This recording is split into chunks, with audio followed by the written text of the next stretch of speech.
Most gardeners are obsessed with what they feed their plants, but, they completely ignore what they're covering their soil with. Then they wonder why yields plateau, watering frequency keeps increasing, and weeds never really go away. The truth is, bare soil and thin decorative mulch are productivity killers. If your beds are exposed to sun and heavy rain, you're bleeding moisture, biology, and nutrients every single week. The so-called illegal mulch I'm talking about isn't actually banned. It's just discouraged, misunderstood, and honestly, rarely taught properly. And once I started using it seriously across in-ground beds, raised beds, and even integrated hydro runoff zones, yields didn't just improve, they compounded. If you care about results and not gardening trends, subscribe to the Husbandry channel. We focus on systems that build momentum season after season. The mulch most people are afraid to use is thick, uncomposted wood chips. And before you say nitrogen lockup, fungal imbalance, or pest habitat, let's deal with that directly. Those warnings are half true when misapplied. They are completely wrong when applied correctly. You have to stop mixing wood chips into soil and start treating them as a surface system. When gardeners till fresh wood chips into beds, microbes pull nitrogen from the soil to break down the carbon, temporarily starving crops. That's where the horror stories come from. But when wood chips stay on the surface at 3 to 5 inches thick, decomposition happens at the soil-mulch interface, not in the root zone. That distinction changes everything. In my own 4x8 raised beds, I run a consistent system, 2 inches of finished compost in early spring. Plants go in, and then I cover the entire surface with 3 to 4 inches of coarse wood chips. Not fine sawdust, not partially decomposed bark, real chipped branches with mixed particle size. The first year I did this properly, irrigation frequency dropped by nearly 40% during peak summer. Soil temperatures stabilized. Weed pressure dropped dramatically, but the bigger shift happened in year 2. The soil underneath became darker, looser, and far more fungal. Wood chips feed fungi first. That's their strength. Vegetable systems are often overly bacterial from constant compost and nitrogen inputs. When fungal populations increase, aggregation improves, water infiltration improves, root exploration improves. In one heavy clay test bed, I stopped digging completely. Compost went down, wood chips went on top. After 2 full seasons, I could push my hand into the soil to wrist depth after rain. Before that, I needed a fork. That's not magic, that's carbon cycling. Most gardeners spread a thin decorative layer of mulch, maybe 1 inch, and call it done. That layer dries out quickly and does almost nothing for long-term structure. When I say 3 to 5 inches, I mean a serious insulating blanket. Now let's talk numbers. On a 100 square foot bed, a proper mulch layer requires roughly 1 cubic yard of wood chips for a full 3 to 4 inch coverage. That sounds like a lot until you realize how slowly it breaks down. I refresh once a year, usually adding another inch or 2 on top. I don't mix it in. I don't disturb the lower layers. Earthworms and fungal hyphae handle integration gradually. The fear of nitrogen deficiency is overblown when you manage your compost layer properly. I apply compost beneath the chips. Roots feed in the compost-rich layer. The chips regulate the environment above. In side-by-side tomato trials, beds with thick wood chip mulch produced stronger mid-season growth and required fewer supplemental feedings compared to bare or lightly mulched beds.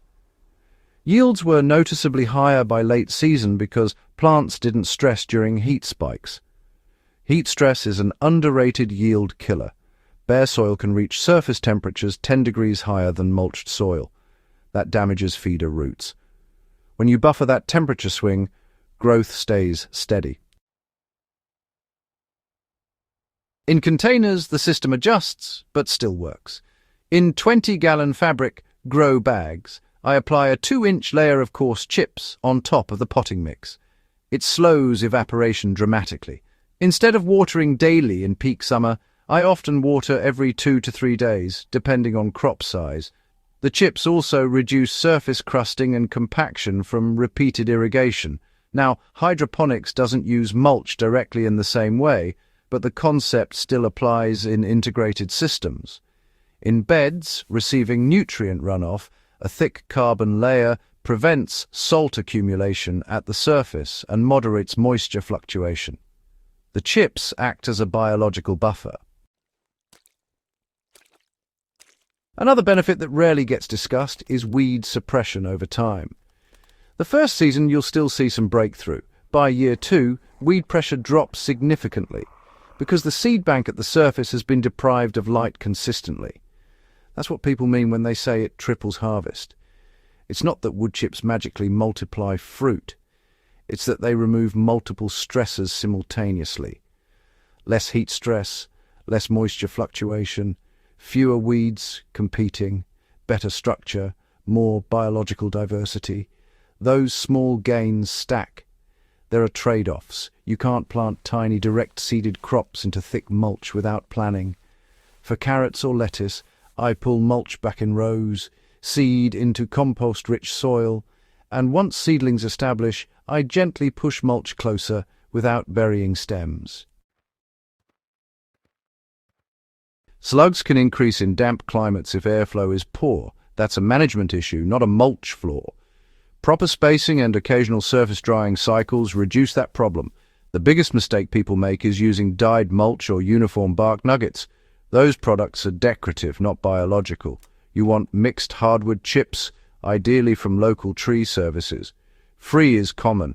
I let fresh chips sit in a pile for a few weeks before application, but I don't compost them fully.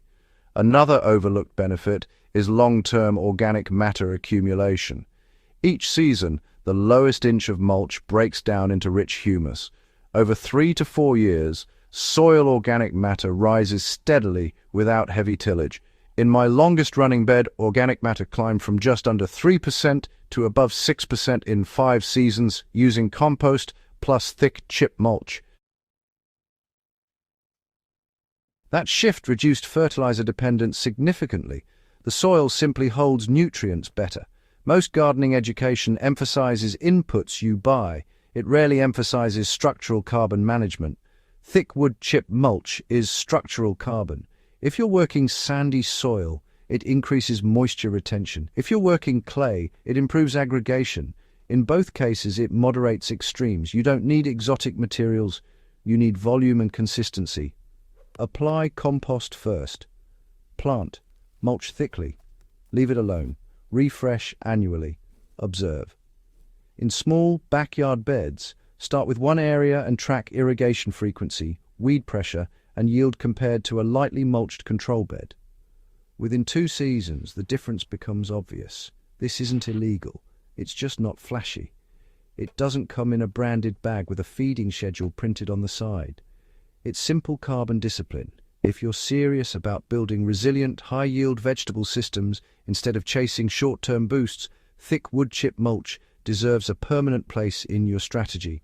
If practical, experience-tested methods like this help you grow better food, subscribe to the Husbandry YouTube channel and share this video with another grower who wants higher yields without increasing inputs. Real harvest gains come from understanding soil systems, not just feeding plants.